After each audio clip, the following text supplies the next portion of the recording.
Hey guys, welcome back to Just Carve Rob. And what are we doing? Well, I was talking with my buddy Jordy over at Carving Fusion last night at about 3 o'clock in the morning. Hey, never decide to carve at 3 o'clock in the morning. Okay? Just don't do it. Don't. You make bad decisions at 3 o'clock in the morning. And we decided to carve. I'm going to carve one, he's going to carve one. Seahorse wood spirits. Seahorse wood spirits. I can't wait to see if Ben at Studio on the Lake gets involved with this one. Run away, Ben. Run away. Okay, so I don't know why. I wasn't drunk or anything. I don't think. Well, no, I don't think I was. And Jordy said, "Hey, what are you carving tomorrow, Rob?" And I said a wood spirit. He goes, "Well, I don't want to carve a wood spirit." I'm like, "So? Don't carve a wood spirit." He goes, "Come on, let's carve something together. You carve something, I'll carve something, and then we'll both post a video Monday morning." So I'm like, "Okay, Jordy." I was goofing around. I said, "What about a seahorse?" He goes, "Seahorses." I go, "Well, what about a wood spirit? So let's just carve a wood spirit. I got somebody that wants a wood spirit."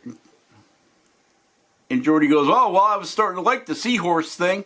I'm like, "Okay, well, let's do a seahorse wood spirit." Ba-bam!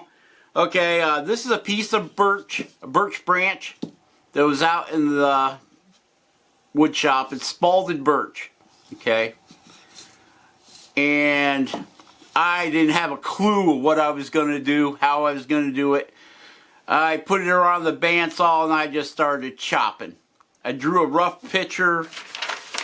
Here it is, rough picture of my seahorse. Rough picture of a seahorse, and this is what I came up with.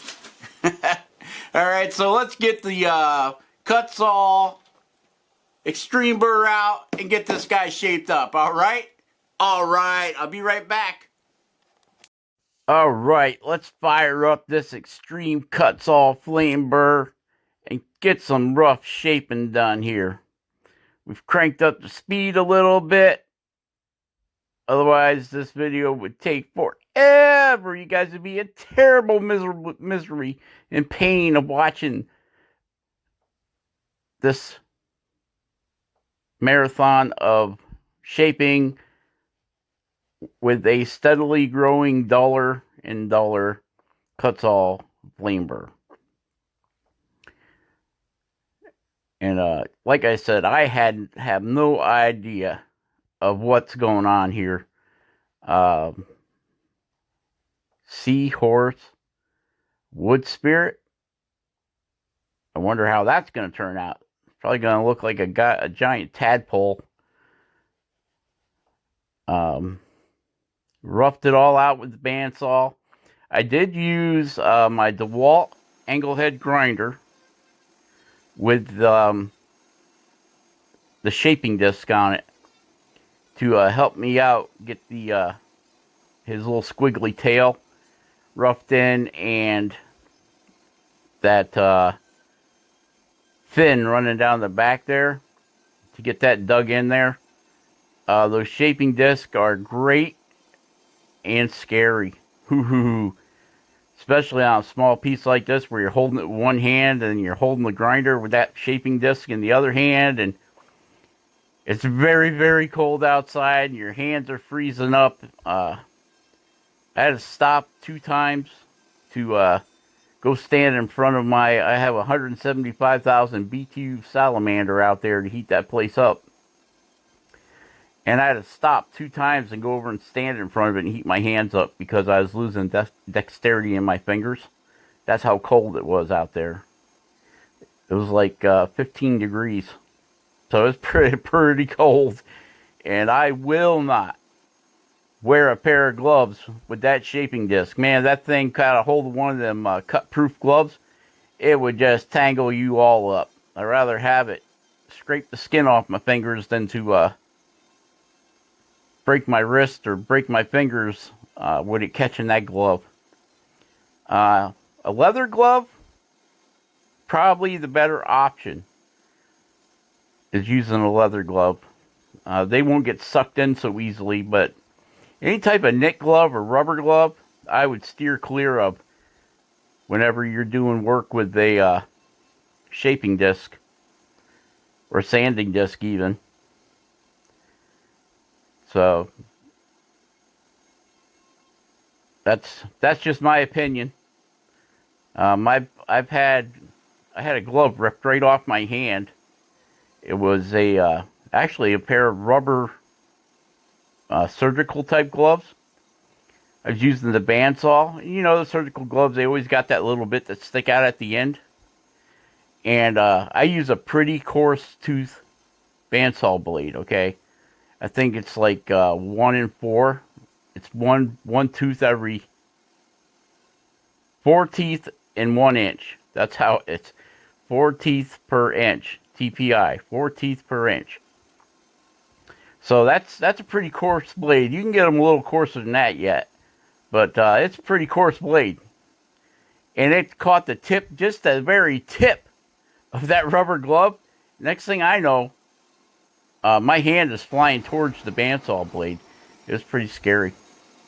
Okay, you can see that we have drawn the face on.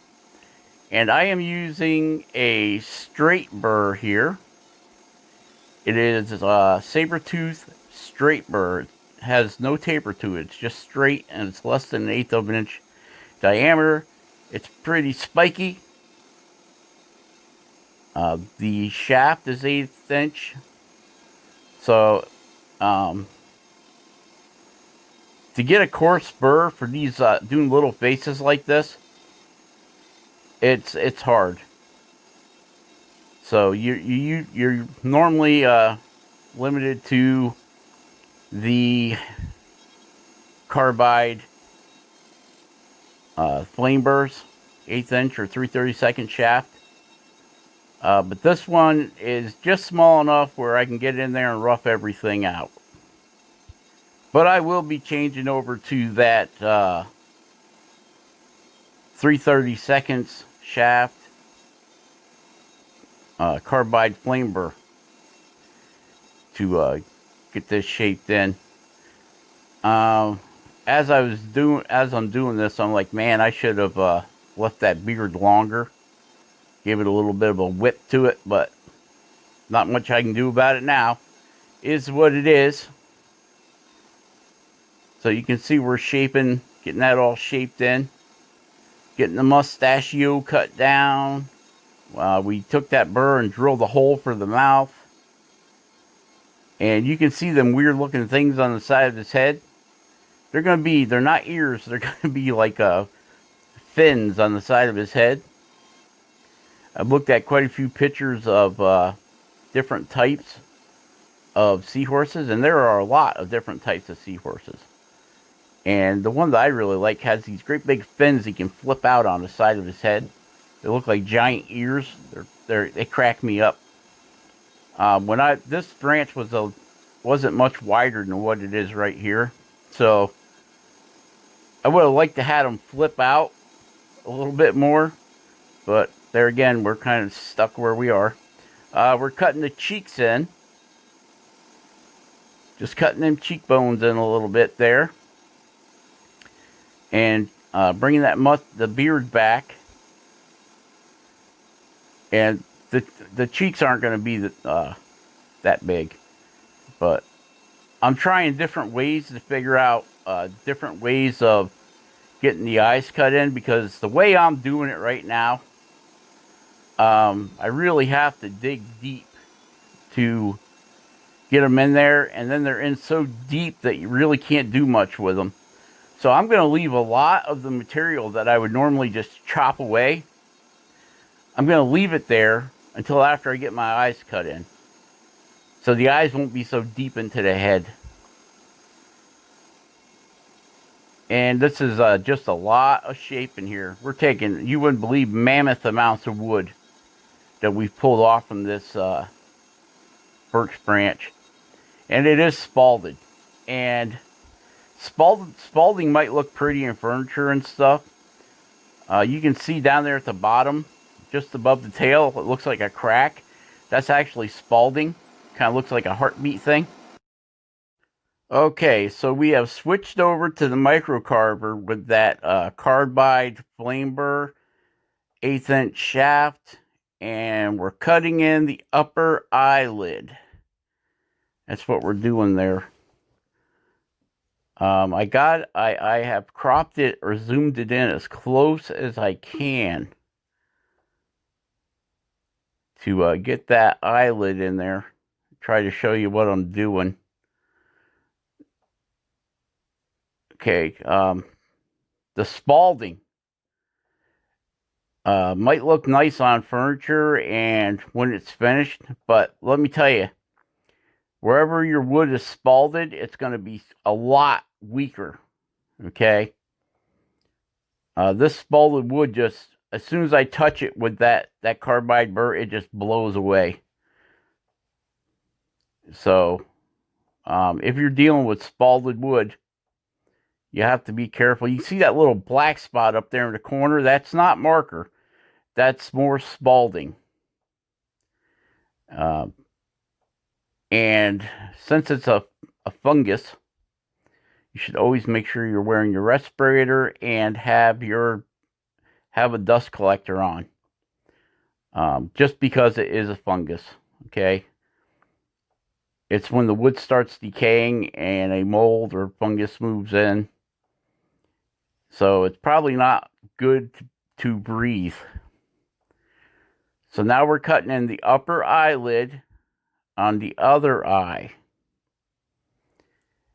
And I'm making my eyelids kind of heavy, thick.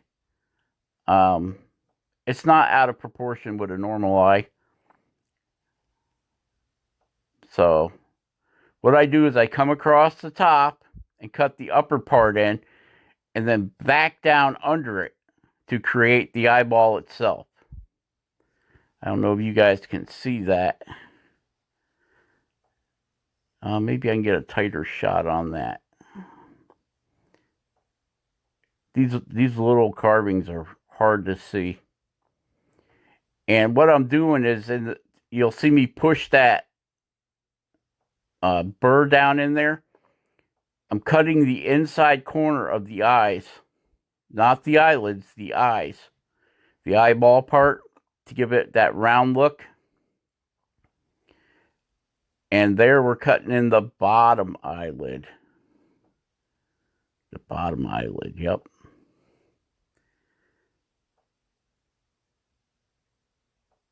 It's really hard to show you guys on these little tiny guys. Well, he's bigger than most of the guys I carve, but and their eyes are even harder to do. I think the bigger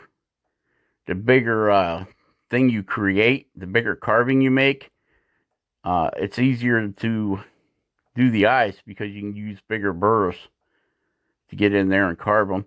And you can see we're carving those cheekbones in.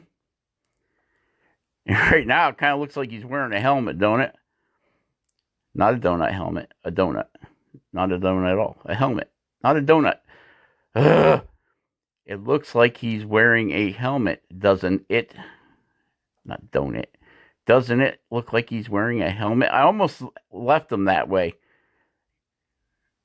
Like he's wearing a helmet. And now we're undercutting the mustache. And we're cutting we're going in there. See how we're going in there? We're separating the lip from the mustache. We'll have to do a better video on that when I've got to carve a bigger wood spirit. And I got some cottonwood bark, so we'll be able to get a better zoom in on the eyeballs and lip separation from the mustache, all that good stuff. Jordy has 1,000 videos on wood spirits.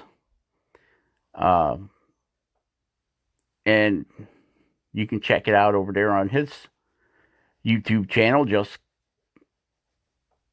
CARVEROB. No, Jordy's station, everybody knows, is Carving Fusion. Carving Fusion. Now we're just thinning out that mustache a little bit, getting the nose worked, cutting the nose back, getting the nose shaped. Oh, there we go. There's a good shot, Rob. It's about time. And now we're just going to noodle around a little bit with the knife. Tried to undercut that eye with the knife. It's not working because of the spalding on that side. You have to be real. Like I said, it's very soft. That might look like it's all goofed up over there, but that's it's not. It's just the spalding that gives it that weird effect. That's what I'm showing you there, is that spalding is a lot softer on that side. All right, so we're back to our carbide burr still with the micro carver, and we are cutting in the eyebrows. Getting those eyebrows cut in there. Still looks like he's wearing a helmet, but we'll take care of that. We'll get all of that material taken away and feathered back after we get these eyebrows worked in here. And we're separating the eyebrows, so we got to bring them under towards the eye. Do a little upcut there, get that cleaned up a little bit.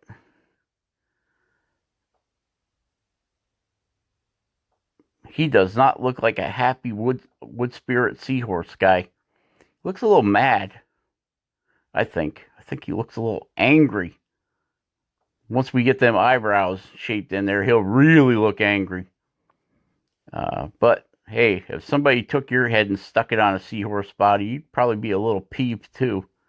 A little peeved, a little PO'd, a little unhappy about it. Maybe I should have left it like he was wearing a helmet. Nah, we'll cut it back. Should I give him hair? Nah, seahorses don't have hair. They don't even have a tail. You can see we started cutting those little those fins on the head in there. Might as well go ahead and undercut those with this carbide burr. All right, I think we're gonna call this video part 1, because there's some. I just got a notification that Jordy is way too busy today to mess around with the seahorse wood spirit thing. So I guess our time restriction of 1 day has been lifted. So you know what that means, my friends? More detail. All right? All right. Hey, be awesome. Carve something awesome. Carve every day. And we will catch you on the next one. Share, subscribe, like, check out the links and descriptions below.